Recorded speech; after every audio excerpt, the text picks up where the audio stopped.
Bueno, a ver, en este último tiempo estuve leyendo un poco un libro que la verdad que es uno de mis libros favoritos, además del libro de Hebreos, que es un libro del Nuevo Testamento que me gusta mucho, pero hay otro que me encanta por, por la historia, por lo que sucede. Es un libro corto, tiene pocos capítulos, y tiene una trama que cuando la empezás a leer, desde que la empezás a leer hasta que termina, te mantiene atrapado y cuando uno termina dice, hay que hacer una película de este libro porque la historia es increíble. ¿Sí?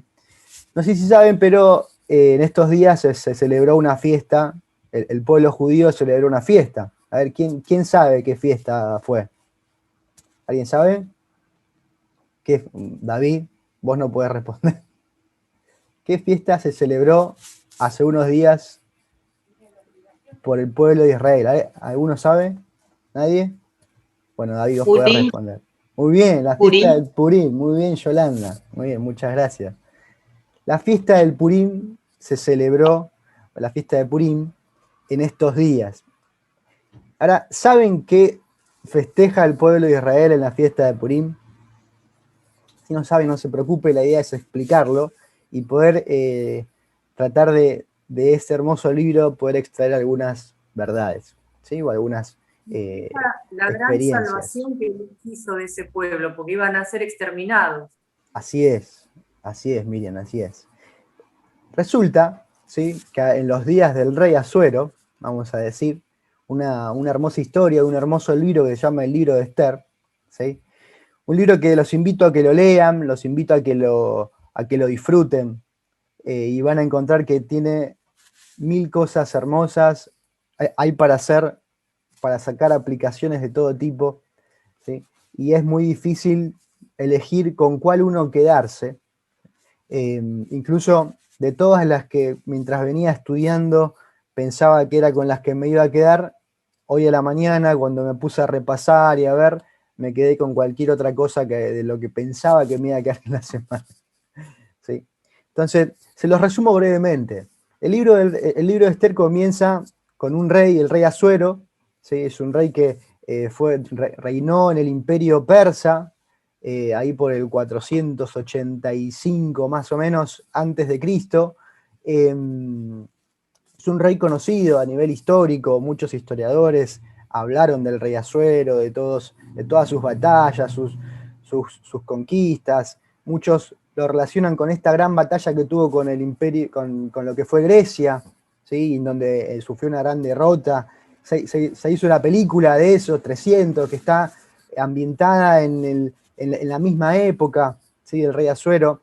No es como uno lo ve al rey Asuero en la película, ¿no?, que lo ven como un semidios, no, pero esa historia, según los historiadores y críticos y aquellas personas que dedicaron toda su vida a estudiar el Antiguo Testamento, ponen al rey Asuero en ese contexto y en esa época, ¿sí? Eh, Después de que el imperio babilónico había llevado cautivo al pueblo de Israel, ¿sí?, y aparece este personaje, el rey Asuero. En ese momento, el pueblo de Israel vivía, ¿sí?, como dentro de todo este imperio, ¿sí?, porque habían sido deportados, habían sido llevados, sacados de su tierra. Era un imperio muy grande. Bueno, este rey lo que hace es un enorme banquete porque lo que quiere mostrar es todo su poderío, todo su reino, su riqueza, sus glorias, ¿sí? Y ese banquete dicen que dura 180 días, nada más y nada menos que 180 días, dice la Biblia, 6 meses de pura fiesta, ¿sí?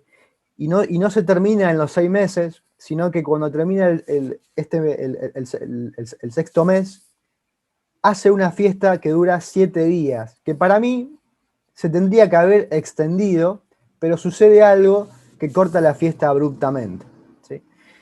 En esta fiesta ya se invita a todo el pueblo. La primera era para los príncipes, ¿sí?, para la gente que trabajaba en el palacio. En esta segunda fiesta se invita a todo el pueblo, a toda la ciudad de Susa, que era la capital.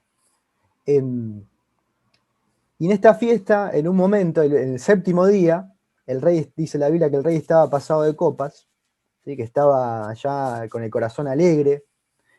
Lo que hace es llamar a su reina, la reina Basti, ¿sí? y manda a los eunucos a que la busquen, a la reina Basti, que la traigan a la fiesta. Y acá sucede algo insólito, inédito, algo que no era muy común de verse en esta época, pero la reina Basti se opone a ir. Dice, no, no voy. Y simplemente no fue a la presencia del rey. Algunos comentaristas dicen que el pedido del rey había sido que la reina Basti vaya a la presencia únicamente con la corona puesta. O sea, para poder mostrar la belleza y poder mostrarla como un objeto ante todos aquellas personas que lo estaban viendo. Por eso es que la reina Basti se niega a ir, ¿sí? A la presencia del rey, porque sabía que estaba pasado que estaba alegre, que estaba borracho, por así decirlo, ¿sí? Y no va. Esto lo que hace es que inmediatamente el rey se enfurezca, todos aquellos consejeros del rey le dicen, no, esta actitud ahora la van a copiar todas las mujeres, ninguna mujer se va a someter a sus esposos, entonces hay que sacar un decreto para que todos los maridos puedan gobernar su casa y que la mujer se pueda someter a su marido y que el hombre la pueda someter incluso. Entonces se saca ese decreto para todo el imperio, ¿sí? Y a partir de ese momento el hombre tenía que enseñorearse, ¿sí?, de toda su casa, someter a la esposa y la esposa no podía negarse a nada, ¿sí? Ese es el contexto de esta historia, así empieza. Todo esto pasa en el capítulo 1 de la historia que se está armando y hasta el momento no se menciona ni a Esther, no se menciona a Mardoqueo, no se menciona a nadie.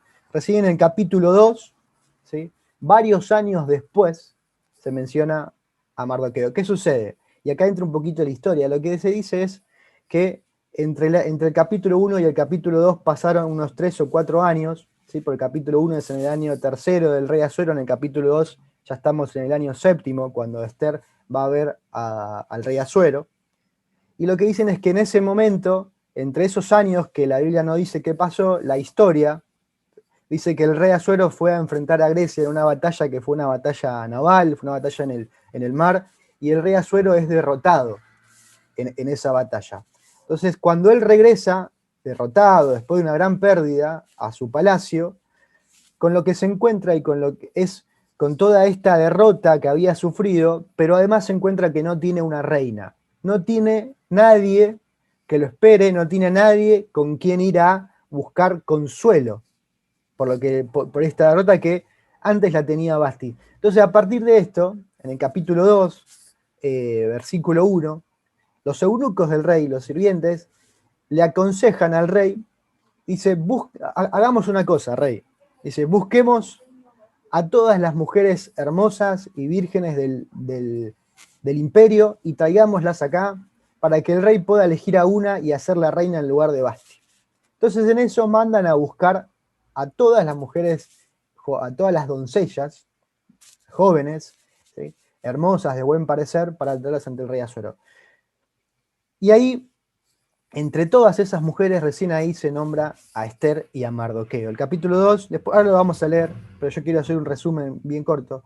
En el capítulo 2 dice que aparece Mardoqueo, Esther y Mardoqueo eran primos.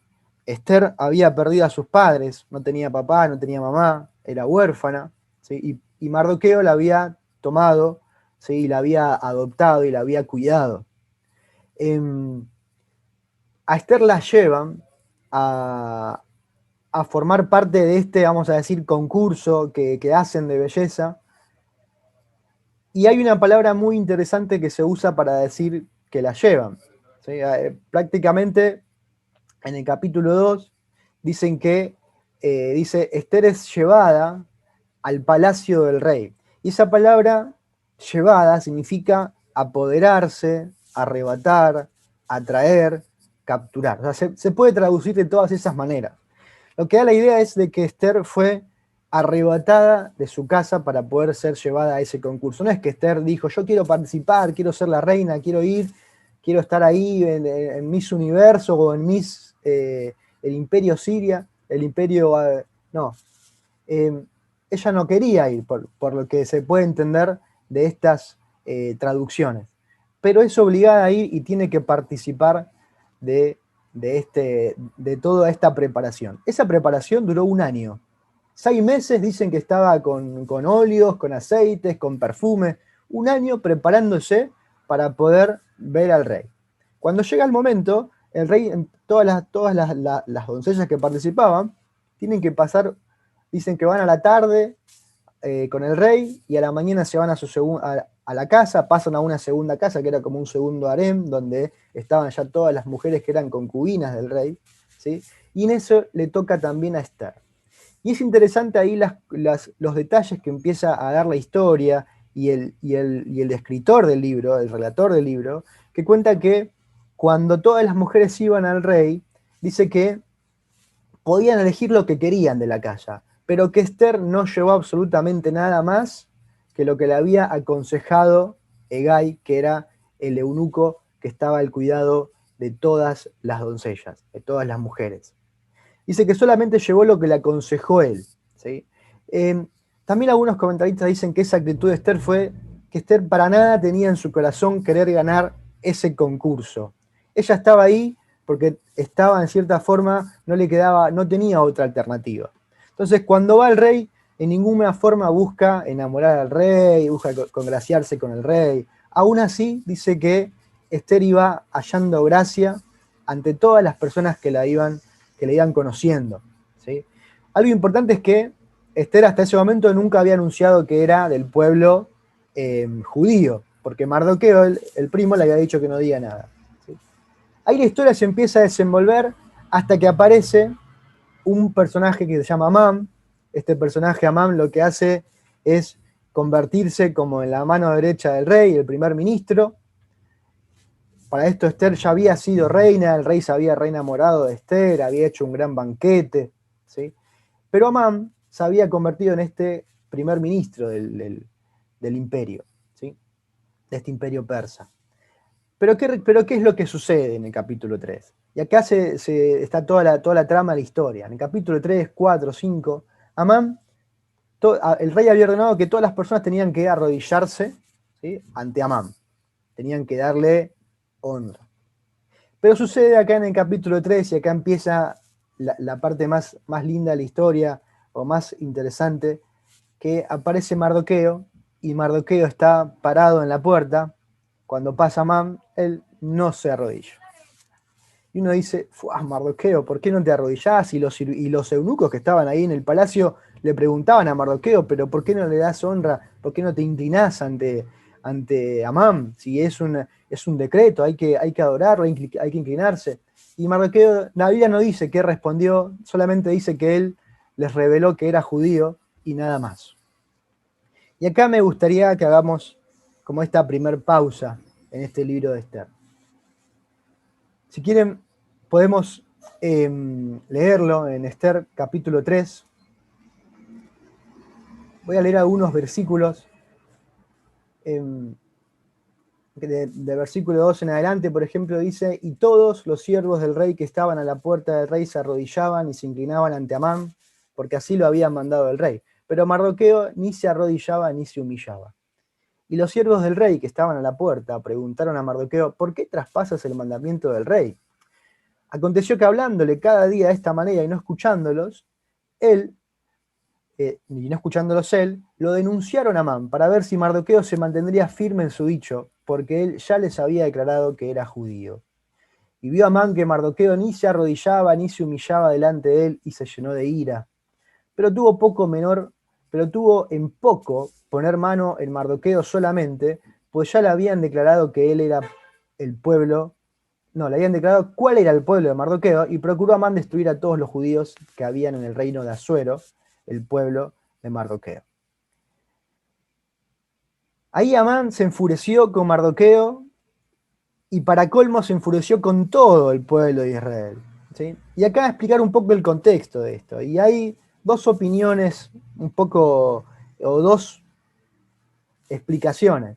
La primera dice que Amán, se lo menciona como Amán el Agageo, ¿sí? Y esto se remonta a cuando Saúl, ¿sí?, tiene que destruir al rey Agag y no lo hace, ¿sí?, lo deja con vida, y dicen que Amán era descendiente del rey. Otros dicen que Amán no es que era el descendiente, sino que en el imperio persa había una ciudad que se llamaba Agag y Amán pertenecía a esa ciudad. Como sea una o la otra, la mayoría se inclina por el lado de decir de que todo esto viene por el pecado de Saúl, ¿sí? Como sea entonces, la realidad es que Amán se termina emperrando con todo el pueblo de Israel, ¿sí? Con el pueblo judío, con el pueblo, con Amán, con todo, y se decreta una matanza enorme, que dicen que ya es un decreto de que iba a haber muerte, destrucción y exterminación de todos los judíos, desde el mayor hasta el menor, ¿sí? No había nadie que se pueda salvar en ese decreto. De acá viene la fiesta de Purim, porque justamente, como decía Miriam, este exterminio que se había decretado es lo que cuando Dios obra milagrosamente, que ahora vamos a ver, el pueblo de Israel termina librándose.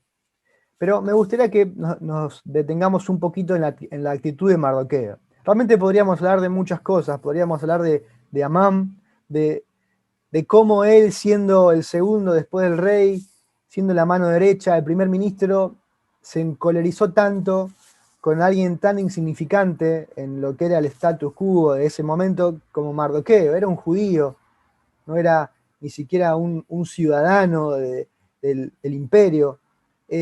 Y él se encolerizó porque esa persona no le rendía tributo y no vio todo lo que el rey le había dado. Y eso es muy importante, que da para hablar mucho de esa actitud en el corazón de Amán. Pero ahí me llama la atención la actitud de Mardoqueo y me puse a estudiar un poquito la palabra o estas palabras arrodillarse y humillarse. Cuando dice que vio a Amán que Mardoqueo ni se arrodillaba ni se humillaba delante de él. Claro, Mardoqueo era judío. Él tenía bien en claro que él no podía, ¿sí?, de ninguna manera, arrodillarse ante personas. Porque en Éxodo, en varios versículos, encontramos donde Dios le dice al pueblo: no te inclinarás ante ningún otro Dios, pues Jehová, cuyo nombre es celoso, es un Dios celoso. Éxodo 34:14. No, es todo parte de ahí, ¿sí? Ahora, me llama la atención un poquito el escenario. Imaginémonos a Mardoqueo ahí queriéndose arrodillar o evitando arrodillarse delante de Amán. La actitud de arrodillarse, de inclinarse, y me puse a investigar un poquito esa palabra. La palabra, esa palabra humillaba, que la que dicen que a Mardoqueo no hacía, es una palabra que en hebreo se llama, es la palabra kará, ¿sí? Y leyendo un poquito ahí algunos diccionarios, algunos comentaristas, la palabra significa postrarse, decaer, abatir o derribar. Y da la idea de esa actitud de cuando alguien está abatido, derribado delante de otra persona, reconociendo que necesita de la otra persona, que necesita de esa persona delante de quien se está arrodillando, ¿sí? Hay otro versículo muy interesante, Mateo 4:10, si lo recuerdan.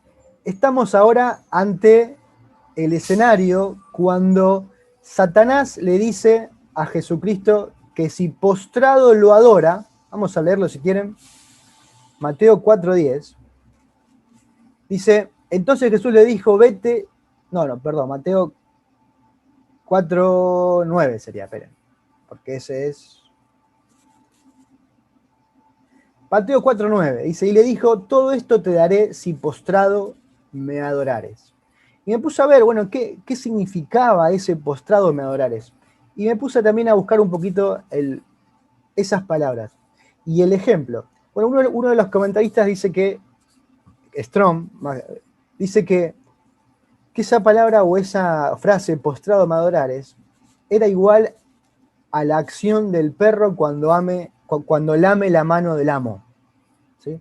Entonces se está refiriendo a que la propuesta de Satanás era: si me lames la mano, ¿sí?, yo te voy a dar todo esto.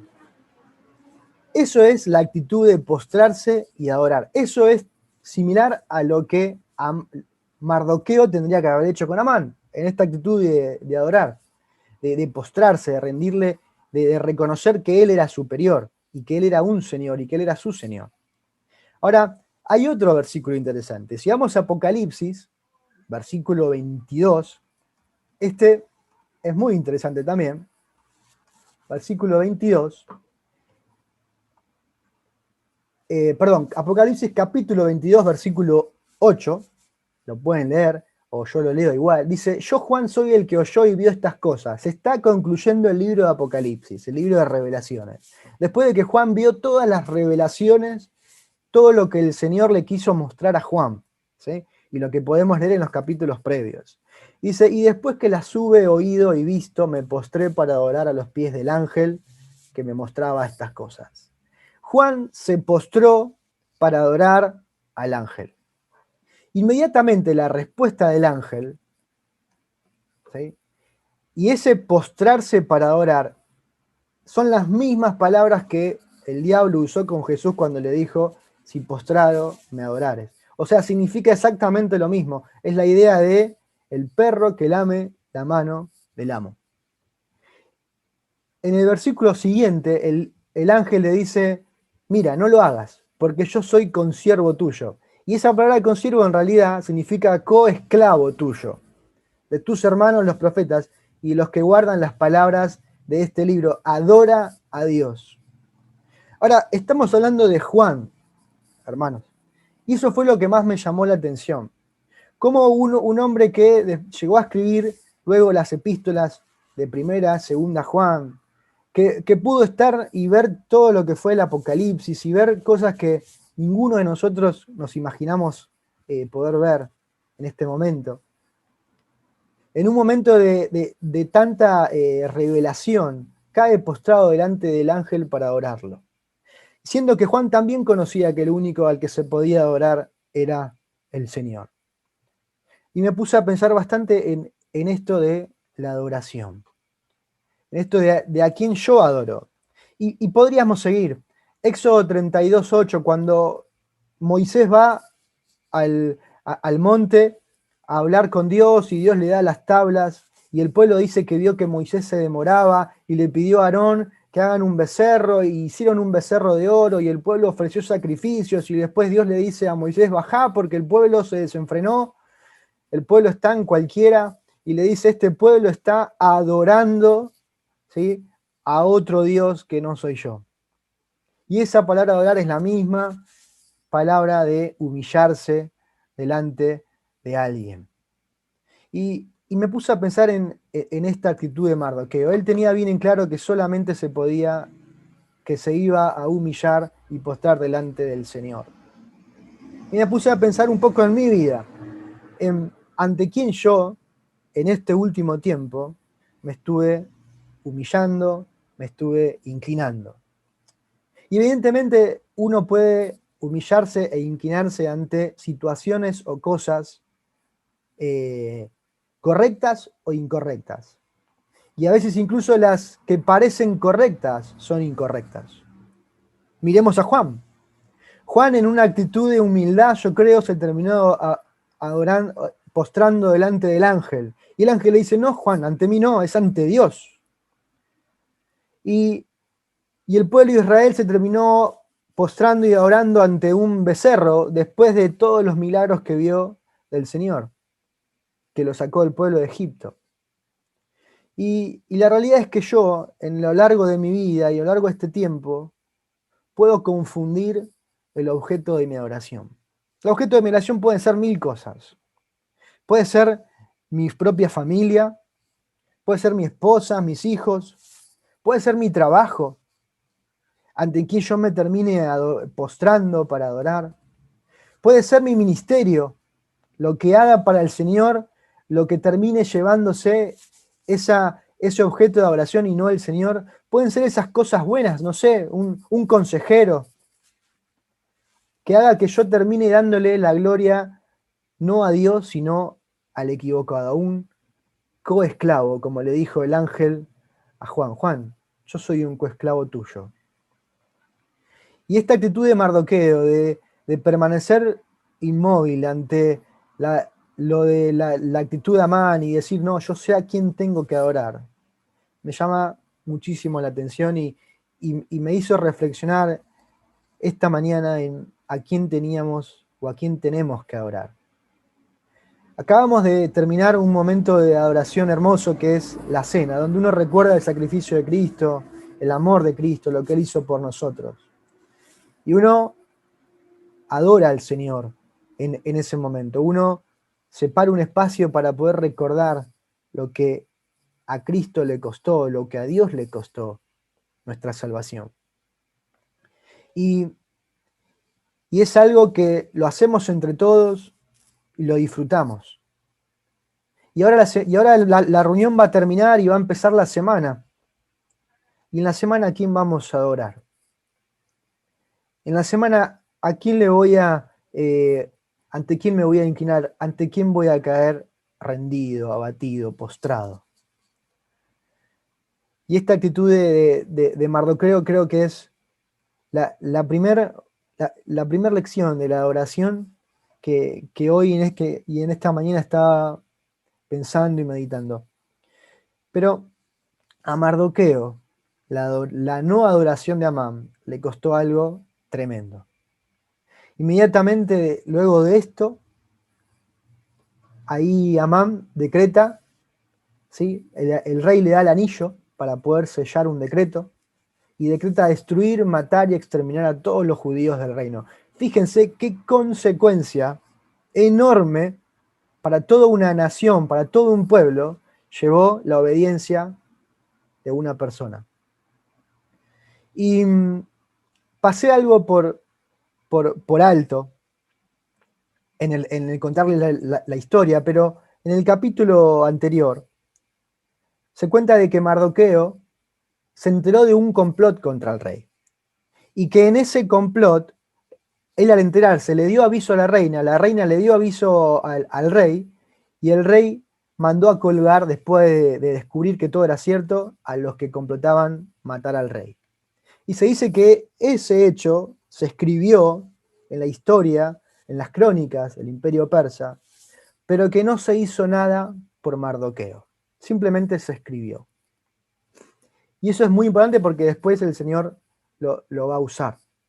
Pero en este caso Mardoqueo hizo algo bien, e inmediatamente la retribución por hacer algo bien fue un decreto de muerte. Y ese decreto de muerte dice que se dio casi 9 meses, 10 meses antes de que sucediera. O sea, el pueblo tenía todo ese tiempo para sufrir. Inmediatamente en el capítulo 4 del libro, cuando Mardoqueo se entera de todo esto que va a pasar, ¿sí?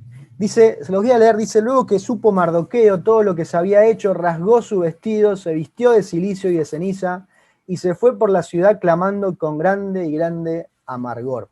Esto de cubrirse, de vestirse de silicio y ceniza, se vestían con una tela que se hacía con piel de cabras, una tela áspera, ¿sí? Y que era molesta tenerla puesta. Unos se lo ponían sobre el cuero, sobre el cuerpo, otros sobre ropa, y daba la señal externa de lo que estaba sucediendo internamente, de un gran dolor, de un gran quebranto, de un gran pesar. Todo el pueblo de Israel, todo el pueblo judío en donde estaban, ¿sí? Dice que hubo gran llanto y clamor. Dice que hubo un clamor amargo en toda la ciudad, cuando se fueron enterando de esto que estaba pasando. Inmediatamente Mardoqueo fue a ver a la reina, a contarle esto que estaba pasando. Y la reina dice, y ahí sucede también algo que es el segundo punto que me gustaría abordar. Acá la reina se pone a hablar con Mardoqueo y lo primero que hace es mandarle ropa a Mardoqueo. Mardoqueo se puso muy mal por cómo estaba y le manda ropa. Y Mardoqueo rechaza la ropa. Claro, la reina no sabía, Esther no sabía qué le estaba pasando a Mardoqueo, no sabía el decreto tampoco. La solución de la reina era para lo externo de Mardoqueo, pero el dolor de Mardoqueo estaba en el corazón por todo lo que estaba sucediendo. Entonces la reina manda a uno de sus eunucos, ¿sí? A uno de los que se llamaba Atac, está en el versículo 10 del capítulo 4, lo manda a hablar con Mardoqueo y a preguntarle, bueno, ¿qué te pasó? Contanos. Mardoqueo le cuenta, mirá, le dice, decir a la reina que hay un decreto donde todo el mundo todo el pueblo de Israel va a morir, nos van a exterminar, y necesitamos que la reina, y acá me llama la atención las palabras que usa Mardoqueo para esto, y la connotación que tienen esas palabras, y más en el contexto de la historia. En el versículo 8 del capítulo 4, dice, le dio también la copia del decreto, Mardoqueo a Atac, en el que había sido dado en Susa para que fuesen destruidos, a fin de que le mostrase a Esther y se lo declarase y le encargara que fuese ante el rey a suplicarle y a interceder delante de él por su pueblo. Y me puso a buscar qué significaba esa palabra suplicar. ¿Sabes? Y la palabra suplicar, ¿sí?, tiene una connotación de poder lograr un objetivo, sea con el medio que sea, incluyendo la adoración de alguien. Ahora,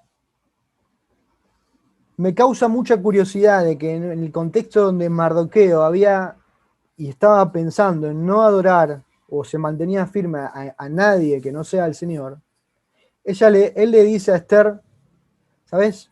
Andá, hacé lo que sea, suplicale al rey que por favor intervenga en este asunto, que podamos hallar gracia, ¿sí?, y que de alguna manera salve al pueblo.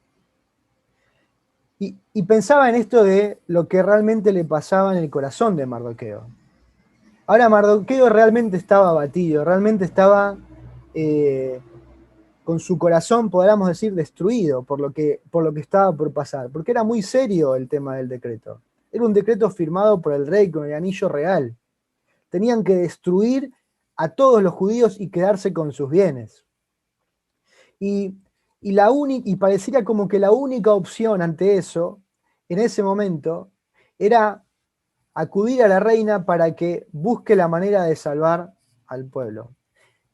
Versículos después de esto, Esther le comenta a Mardoqueo, le dice, mirá, a mí el rey no me llama hace 30 días, no puedo hacer nada para... Si yo voy al rey sin que me llame, muero, porque era la ley de Persa.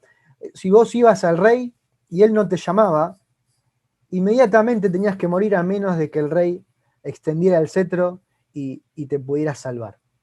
Y Esther no había sido llamada para ver al rey en 30 días, un mes. Esther dice, no puedo ir al rey. Y lo siguiente que Mardoqueo le dice a Esther, que después vamos a hablar de eso, es en el versículo 14, porque si callas absolutamente en este tiempo, 14 del capítulo 4, respiro y liberación vendrá de alguna otra parte para los judíos, mas tú y la casa de tu padre pereceréis. Y me quiero quedar en esa parte que le dice Mardoqueo, respiro y liberación vendrá de alguna parte para los judíos.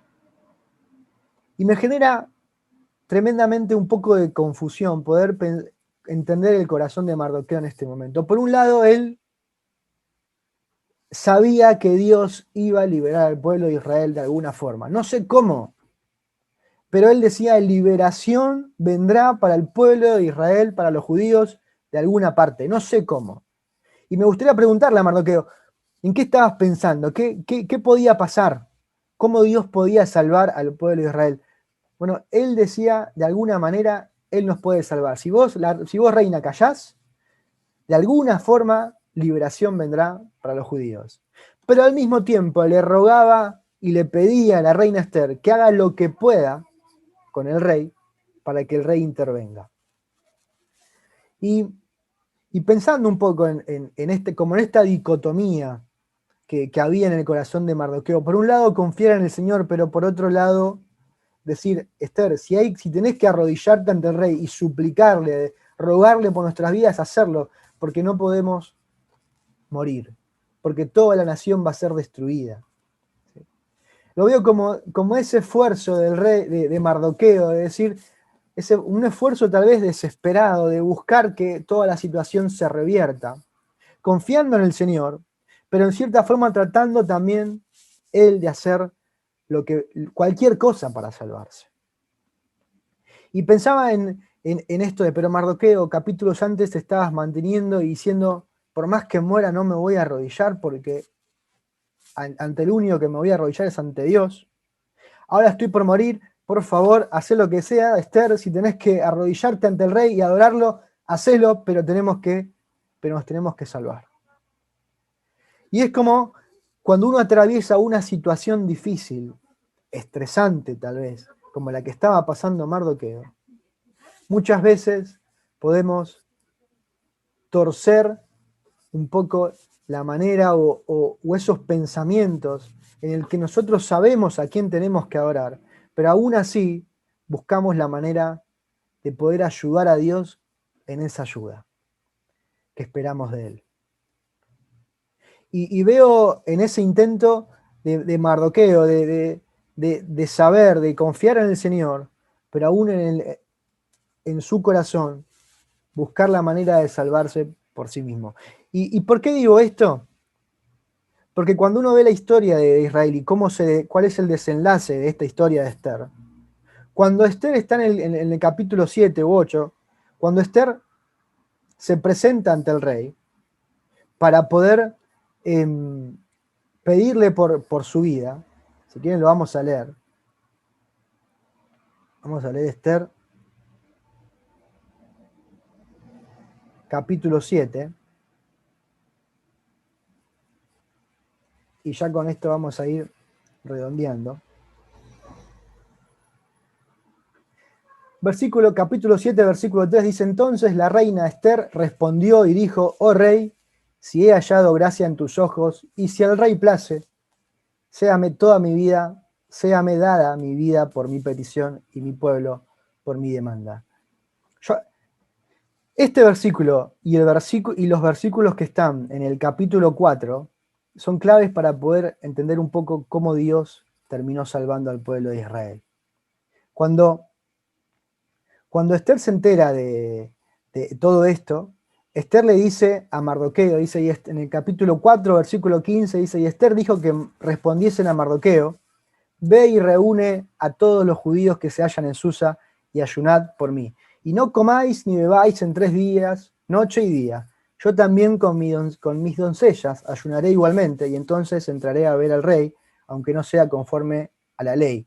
Y si perezco, que perezca. La estrategia de Esther no fue ir y arrodillarse ante el rey. No fue ir y suplicar por su vida delante del rey, no fue ir y decir: me tengo que salvar a como dé lugar. ¿Y cómo lo vemos? ¿Y por qué lo digo? Porque en el próximo capítulo Esther, cuando se presenta ante el rey, lo invita a un banquete. A un banquete que había preparado. Y la Biblia y el escritor no dan detalles de lo que sucedió en ese banquete, pero los comentaristas dicen de que era un banquete donde se había preparado una gran comida para el rey, porque el rey amaba comer y beber. Y invita al rey y a Amán a un banquete, y después los vuelve a invitar a un segundo banquete. Y en el medio de esos 2 banquetes sucede el milagro, o sucede esto maravilloso, de que el rey no puede dormir y se acuerda le pide que le lean las crónicas, y ahí le leen de que Mardoqueo había salvado su vida. Y él dice: ¿qué hice con Mardoqueo? No, rey, no se hizo nada. Y el rey manda a que honren a Mardoqueo. Ahí no quiero entrar en el detalle porque es muy largo, de todo lo que hace Amán para que honren a Mardoqueo. Pero me quiero quedar con esto. Lo que la reina hizo para salvar al pueblo de Israel no fue acudir a ningún artilugio femenino, no fue acudir a nada de lo que pudiera ver en el palacio, simplemente hizo un banquete, y cuando sintió paz en su corazón, le dijo al rey que por favor le dé su vida y la vida de su pueblo. Y la palabra esa que dice en el capítulo 7, cuando dice: si he hallado gracia ante tus ojos, es muy distinta, o es una palabra diferente a la que usó Mardoqueo cuando le dijo: por favor andá y haz lo que sea para que el pueblo se salve. Ahí simplemente la reina lo que le dice al rey es: mi petición es mi vida, y mi pueblo es mi demanda. Dos palabras totalmente distintas a las que usó Mardoqueo. Ahora, esto me lleva a pensar en esto de realmente lo que salvó al pueblo de Israel fue, uno sabe que fue el Señor, pero fue la oración y el ayuno del pueblo. No fue humillarse ante el rey, no fue adorar al rey, no fue acudir a nada humano para salvar al rey, simplemente fue que todo un pueblo durante 3 días estuvo ayunando y orando ante Dios, clamándole a Dios que salga al pueblo. Después, Esther no tuvo nada más que hacer que, y podríamos hablar de muchas cosas que hizo Esther, pero de que participar de un banquete, armarlo y expresar su demanda. Y Dios hizo el milagro. Dice que el rey se enfureció con él cuando se enteró de que Amán había decretado mandar a matar a todo el pueblo de Israel, y en ese momento el rey se enteró que su reina era judía. Y quiero terminar con esto último. Cuando hablamos de la adoración, hablamos de la oración, pero sin lugar a duda este libro es un libro por excelencia de la providencia de Dios. En este libro, seguramente ya saben, pero no se nombra el nombre de Dios nunca. No se menciona a Dios, no se menciona ningún milagro extravagante como podemos ver en otros libros. No hay profetas hablando en nombre de Dios, ¿sí? No se menciona a Dios en nada. Y cuando pienso en el libro de Esther, pienso en la realidad que nos toca vivir hoy a nosotros como iglesia. A vos y a mí. Y más en este contexto de pandemia. Pienso en que nuestra realidad no es como la del pueblo de Israel que vivía constantemente viendo los milagros de Dios. No es como la iglesia o como cuando estuvo Jesucristo, que habían grandes milagros y señales y prodigios. Nuestra realidad es muy parecida a la historia de Esther. Muchas veces no vemos a Dios, no escuchamos a Dios, no lo vemos obrar con grandes milagros, no vemos señales y grandes prodigios. Muchas veces estamos como Mardoqueo, en esta situación de desesperación, estamos cubiertos de ceniza y silicio, estamos en duelo, estamos amargados, estamos tristes por una situación que podemos pasar. Muchas veces tenemos una horca y ni nos enteramos. Mardoqueo tenía una horca preparada para él. Y yo creo que él se enteró de la horca cuando lo vio a Amán colgado. Pero hasta ese momento él ni sabía que lo esperaba una horca. Que Amán había preparado una horca de 50 codos, de casi 20 metros de alto, para que todo el pueblo lo vea colgado a Mardoqueo. Muchas veces estamos ante esa horca y ni nos damos cuenta, y la providencia de Dios es la que nos cuida. La providencia de Dios es la que está armando toda la historia, sin que nosotros nos demos cuenta. Muchas veces el obedecer a Dios ni siquiera nos trae en su momento algo positivo, porque a veces trae consecuencias, a veces trae rechazos de la sociedad, a veces trae pérdidas de trabajo, a veces trae en otros países la persecución. Y uno dice, ¿dónde está el Señor? Y el Señor está armando como un arquitecto silencioso toda la historia de nuestra vida. Aunque no lo veamos, aunque no se nombre, Él está, tal como estuvo con el pueblo de Israel. Y muchas veces, aún el hacer el bien no tiene recompensa. Fíjate, Mardoqueo, o no tiene la recompensa en el momento. Mardoqueo le contó el complot al rey y no se hizo nada por el rey. Perdón, por Mardoqueo. En ese momento Mardoqueo no fue recompensado y siempre que se hacía algo por el rey, se honraba a la persona. Por eso después Mardoqueo fue honrado grandemente. Llegó a ser el más grande después del rey Asuero en la historia del imperio persa. Y la historia habla de un Mardoqueo. Pero fue recompensado Mardoqueo en el momento que Dios tenía preparado para recompensarlo. No fue en el momento en que él contó de ese complot. Años después fue recompensado. Y muchas veces nuestras buenas acciones o cosas que uno hace en obediencia al Señor y sí, porque es cristiano, tal vez no es recompensado en el momento, pero tarde o temprano el Señor lo va a recompensar. ¿Por qué? Porque su providencia está por encima de todas las cosas, por encima de los cristianos y aún por encima de los inconversos, de los que no tienen a Cristo en su corazón. Fíjate que que Dios preparó la historia de Esther desde el capítulo 1, con el rey Asuero y con la reina Basti. Él armó toda la historia para que la reina Basti salga y quede ese lugar pendiente para la reina Esther. Y como le dijo como le dijo Mardoqueo a Esther, que no lo leímos, pero le dice, ¿quién sabe si para este momento, para liberar al pueblo, tú has llegado al reino? ¿Quién sabe si Dios te puso a ti en ese lugar para usarte en este momento? Y todo eso es parte de esta providencia del Señor.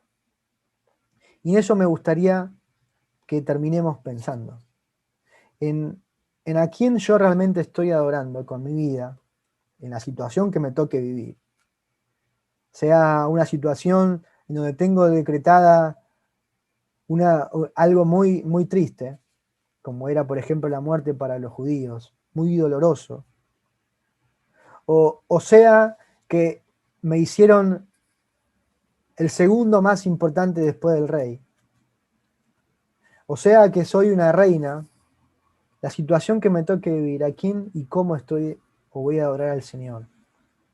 ¿Cómo voy a prepararme para poder enfrentar la situación más difícil que me toque enfrentar? Así como el pueblo de Israel oró 3 días y 3 noches por pedido de la reina Esther.